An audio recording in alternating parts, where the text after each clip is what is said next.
Though consistently marginalized in discussions of the 19th century arts and crafts movement, the home arts movement played a vital role in advocating the handmade, supporting rural regeneration, and promoting artistic innovation in late 19th and early 20th century Britain, Ireland, and Canada.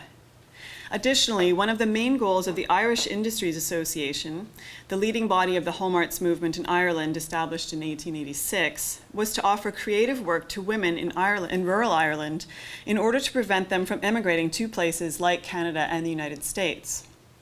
So today I'd like to begin in Ireland and work my way toward Canada by tracing the working lives of craftswomen involved in this international movement. With this in mind, my starting point is the craft work produced under the auspices of the Irish Association, specifically the weaving and embroidery of the Dunammer Guild, established outside Dublin by the Yates sisters with Evelyn Gleeson, who you see here in the center of this image with the craftswomen of the Guild.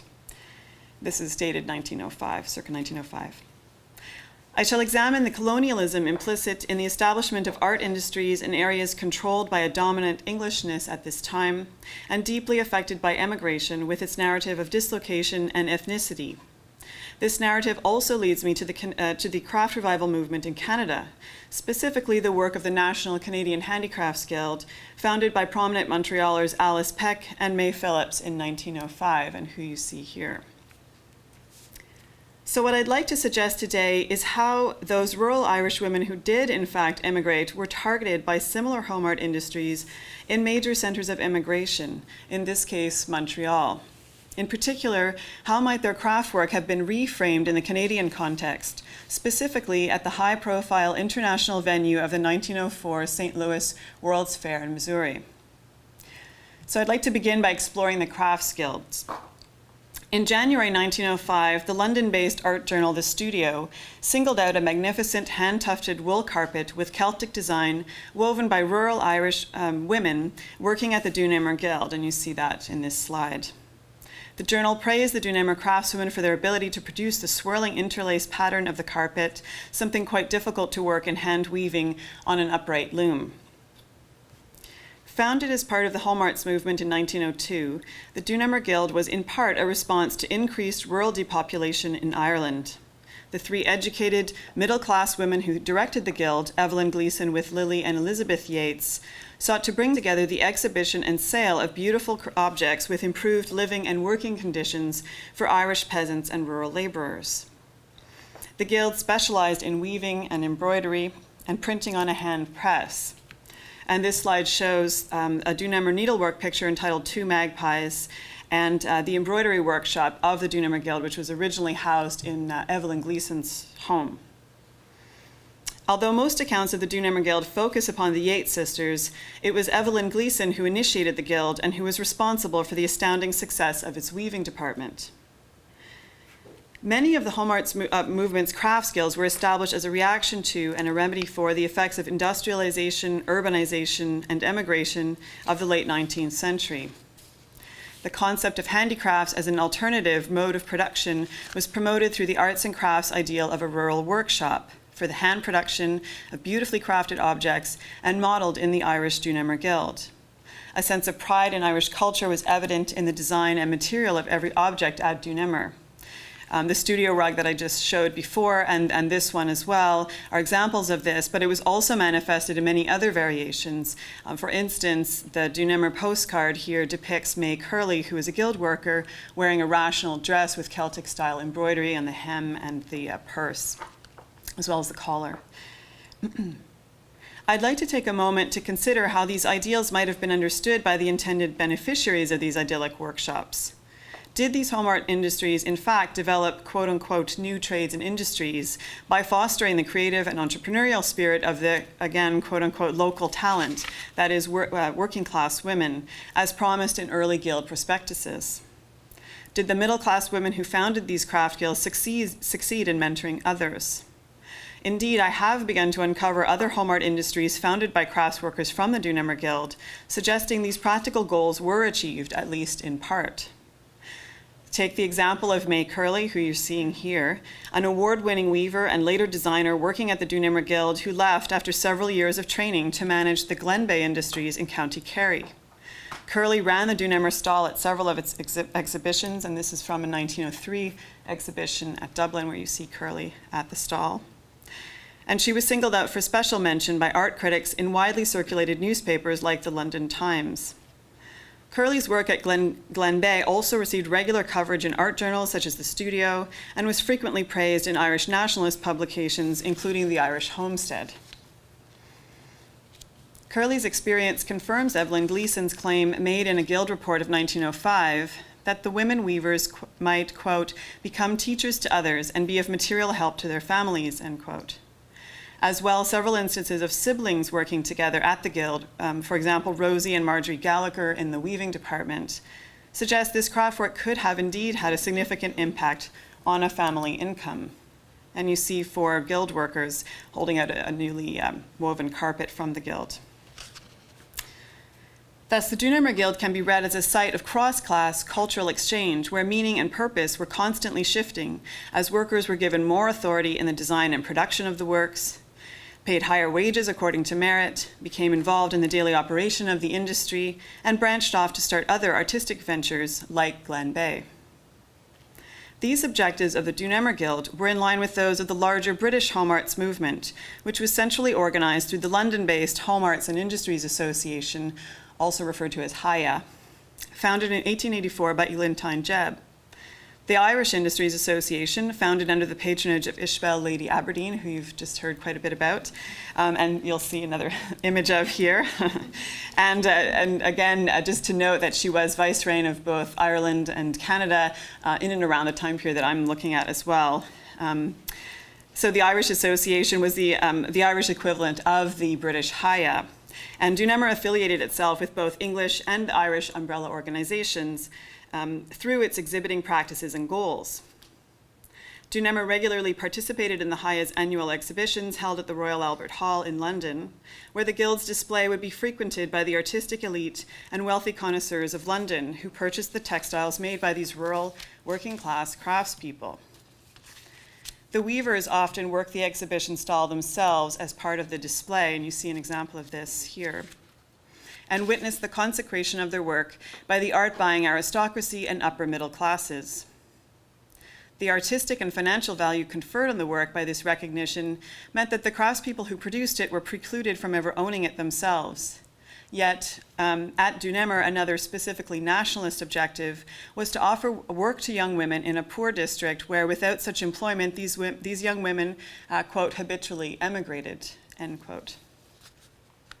So one of the main goals of the Dunammer Guild was to offer creative work to women in rural Ireland in order to prevent them from emigrating to places like Canada, a frequent destination for the Irish diaspora. Yet I contend it is precisely through this immigrant woman's experience that an international context for the home arts movement may be established. I'd like to visit the Canadian context now to explain and relate this idea to the Irish case that I've just presented. Given that immigration was central to the Irish experience in the late 19th century, I'm concerned with how the Irishness of the craftwork produced by Irish immigrant women was incorporated into Canada's regional and national crafts. And this slide shows a photograph of the Canadian Guild's exhibition in February of 1905, which included carpets and lace displayed with paintings, among other things. Some of the earliest and most important exhibitions of craftwork in Canada were organized by the Home Arts and Handicrafts Committee of the Women's Art Association in 1900 and again in 1902. This committee later became the Canadian Handicrafts Guild in 1905, and our handicraft shop was run by the Guild itself and became a prominent center for the display and sale of Canadian craft in Montreal. And this is a picture of a dining room furnished in work from our handicraft shop from a Guild pamphlet. The first exhibition of artistic craftwork produced under the direction of the Handicrafts Committee set the tone for future displays and was ceremonially opened by Lord Strathcona at the prestigious Morgan store. While visitors to the show could have afforded the handmade objects displayed, as at Dunammer, most of the women makers of these objects could not have shopped there. Indeed, the craft workshops organized as part of the home arts and industries movement generally exist precariously on the line between collaboration and exploitation, between social concern and control. The Canadian Guild also opened a depot on London's prestigious Bond Street, where objects produced in Canada by Irish women were sold as Canadian craftwork to the same wealthy patrons who frequented the annual Home Arts and Industries Association exhibitions at the Royal Albert Hall. Royal patronage of Canadian craftwork occurred through the London depot and included Queen Alexandra and Princess Louise, as well as Lady Grey, who was deeply interested in the development of home industries in Canada. And this shows an interior view of the Guild's Montreal shop on Peel Street and gives you some idea of how the London depot might have been laid out for its aristocratic patrons. Both the Doonarma Guild and the Canadian Handicrafts Guild participated in the 1904 CWAHI exhibition at the Royal Albert Hall. Not surprisingly, the Canadian Guild's colonial status was a recurring theme in press coverage of this exhibition, and most others both at home and abroad. One English reviewer of the CWAHI exhibition explained how this was, quote, the first time that the English Association has had an exhibit from one of the colonies, so it will be an attractive feature for those interested in handicrafts, end quote. While coverage of the Guild's 1902 Montreal show by the British women's newspaper Queen referred to Canada as, quote, that important colony, and the Guild as doing a splendid work in promoting the revival of these craft arts and making them known to the outside world, end quote, and ended by asking its viewers, quote, would not the creation of an interest in these arts in England do much to encourage their revival and furnish a new bond between the component parts of empire, end quote.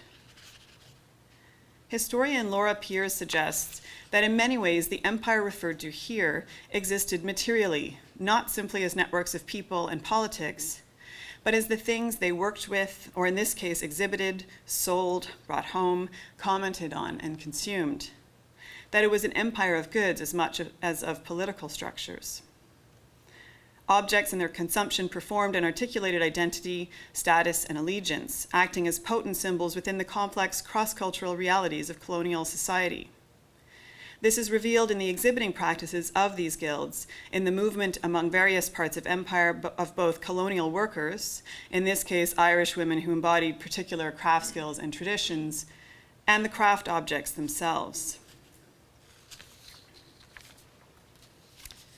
Through their mutual interest in the crafts of Ireland and Canada, Montrealer Alice Peck, a founding member of the Canadian Guild, and Lady Aberdeen of the Irish Industries Association, corresponded about the promotion of a national craft organization in both countries.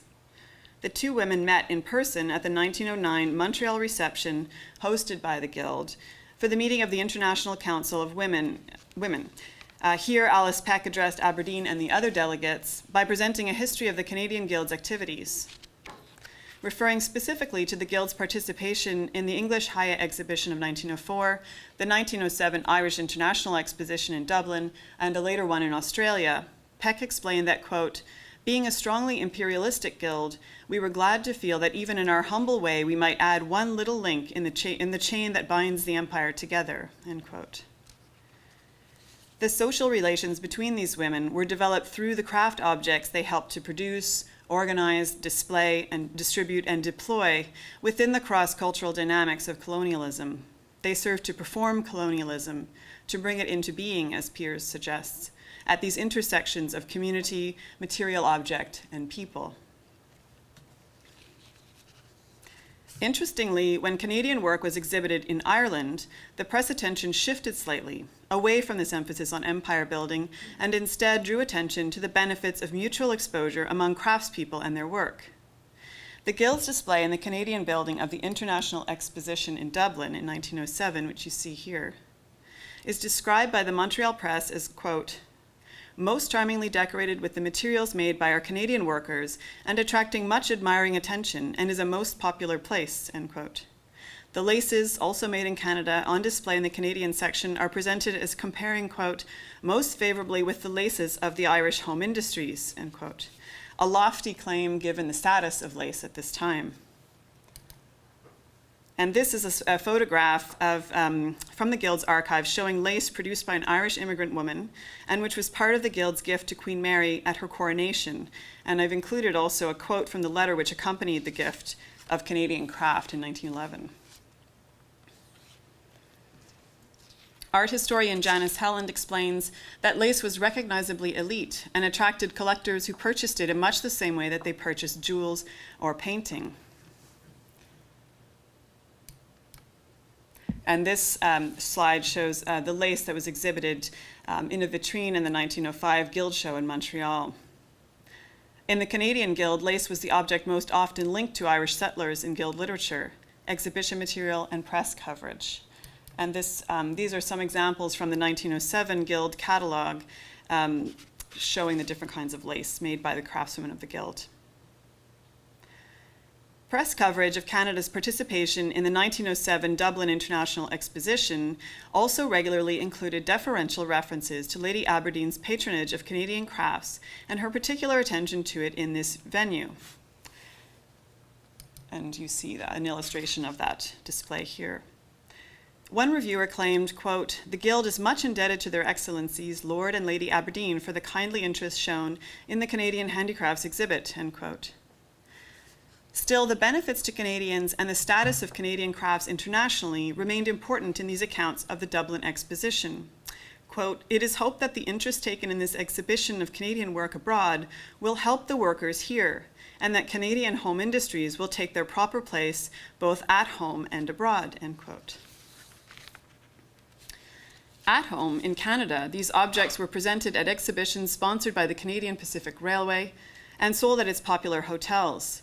Canadian folk song and handicraft festivals were starting to be held across the country. The Guild was also sponsored by the Canada Steamship Lines, who distributed the Canadian Handicrafts Guild pamphlets to its immigrant travelers as they entered the ports of Montreal and Quebec.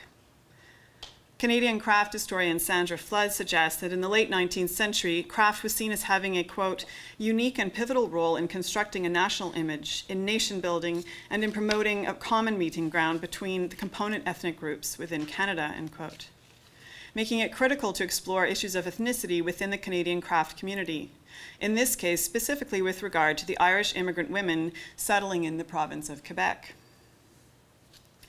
Indeed, emigration was closely tied to a concern for rural depopulation in the Canadian Guild's mandate.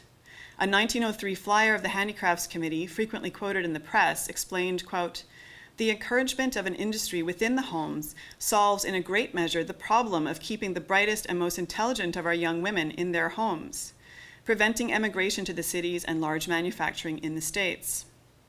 Those who know country life in Canada realize the fact that money on a farm is scarce, to the women almost unknown, hence discontent among the younger members, and flight to the independence of the city. Now is the time to prevent our home arts, those brought into us by our immigrants, all already on the decline, from disappearing altogether," end quote. The parallel narratives of emigration set out in Guild rhetoric involved a complex layering of gender, class, age, and ethnicity onto the reception of Canadian craft in the international settings its founders sought for the craft work. I also view this concern for the immigration experience of women as the link between the Canadian Guild and the Irish Dunammer Guild, which I'll now turn back to in the context of the St. Louis World's Fair of 1904. Many home art industries use the professional surroundings of public exhibitions effectively and successfully. Both the Dunammer Guild and the Canadian Handicrafts Guild exhibited at the World's Fair St. Louis in 1904, displaying craft objects and their makers. At each of these craft guilds, the nation, whether Irish or Canadian, was performed in the handcrafting of art objects by women of differing political, religious, and class affiliations. Yet they were all expected to identify with the cultural nationalism imagined by each guild's middle-class founders and presented in the design and material of the craftwork. I'd like to explore for a moment the different ways Irishness was deployed or subsumed within the displays of each of these guilds at this international venue. At the St. Louis World's Fair, the Dunammer Guild exhibited at the Irish Industrial Exhibition, organized by the Irish government's Department of Agriculture and Technical Instruction. This pavilion presented a variety of craftwork produced by the Irish Home Arts and Industries Association. And this is a photograph of a landscape embroidery called The Meadow from 1904 and exhibited by the Dunammer Guild at St. Louis. Fair villages, like the one exhibiting Dunammer works, successfully merchandised Irish products and demonstrated the central role of craft revivals in awakening nationalist energies. Similarly, the Canadian Handicrafts Guild exhibited its work in St. Louis at the request of the Canadian government and received a substantial grant from the Department of Agriculture. The Canadian Guild also sent some of its craftswomen to the fair to run the exhibit and then remained to promote Canadian craft in the United States. And this is a portion of the Guild's exhibit at St. Louis, which was in the Canadian Pavilion, not the art building. The ideal of a Canadian mosaic, a vision of a united Canada comprised of distinct cultural identities, popularized most prominently by CPR publicity agent John Murray Gibbon, later in his CPR-sponsored folk festivals, surfaces throughout Guild literature and display practices, including St. Louis. The American press singled out the display of Canadian craft at the fair, commenting, quote, "A new and very interesting feature of the Canadian Pavilion at the World's Fair is the exhibition of handicrafts from Quebec. Fine point laces from Irish settlers of that province are exquisite both in pattern and execution," end quote. At the fair, these Irish settlers were expected to perform their past via these material objects, while at the same time asked to proclaim their allegiance to their present and future in Canada. Participation in these visible exhibitions of difference under the unifying label of Canadian craft enacted a mosaic of comfort, utterly non-threatening, where ethnicity was made manageable. The ideal of the mosaic, evocative yet ultimately imaginary, is described by Gibbon in very craft-like terms as, quote, "a decorated surface, bright with inlays of separate colored pieces, not painted in colors blended with brush and palette. The original background in which the inlays are set is still visible, but these inlays cover more space than that background, and so the ensemble may truly be called a mosaic," end quote. Yet, as historian Stuart Henderson notes, this representation of a pluralist Canada was built upon a stable foundation of, quote, "white Anglo-Celt male hegemony," end quote. In this way, the Canadian Handicrafts Guild established an international reputation and presented its craftwork as a government-endorsed signifier of a unified vision of Canadian craft, despite the varied backgrounds of its producers, including those recently emigrated from Ireland. In this instance, any Irishness associated with the work by its newly arrived makers was absorbed into the cohesive Canadian identity presented by the Guild. At the World's Fair St. Louis, the craftwork of women from the Irish countryside was viewed both as uniquely Canadian and purely Irish, depending on where it was displayed. So to conclude, from the Irish lace displayed as some of the finest examples of Canadian craft, I return to the Irishness of the Dunammer carpet illustrated in the studio with which I started, by way of the St. Louis World's Fair, as a way of highlighting how the educative nationalism of the Irish Dunammer Guild was woven into the fabric of every item produced in this home art industry, while the same impulse is evident in the Canadian context through the lens of the mosaic. As Peirce suggests, the most intimate frontiers of empire were those of the home, the family, and most significantly for my purposes, the things one made and used within those spaces. In this instance, performed and displayed in both the Irish and Canadian pavilions of an international exposition. Both the Dunammer Guild and the Canadian Handicrafts Guild operated at the intersection of these frontiers, home, family, crafted object, by advocating for sustainable craftwork for women in Ireland to prevent immigration, and in Canada to keep women actively engaged in rural communities. In spite of these efforts, young women did immigrate to large urban centers in Canada, including Montreal. Yet I maintain it is through these perceived failures and the immigrant experiences which ensued that an international character for the home arts may be established, one that may be traced through the migration of ideas, of women, and of exquisite craft objects along these intimate frontiers of empire. Thank you.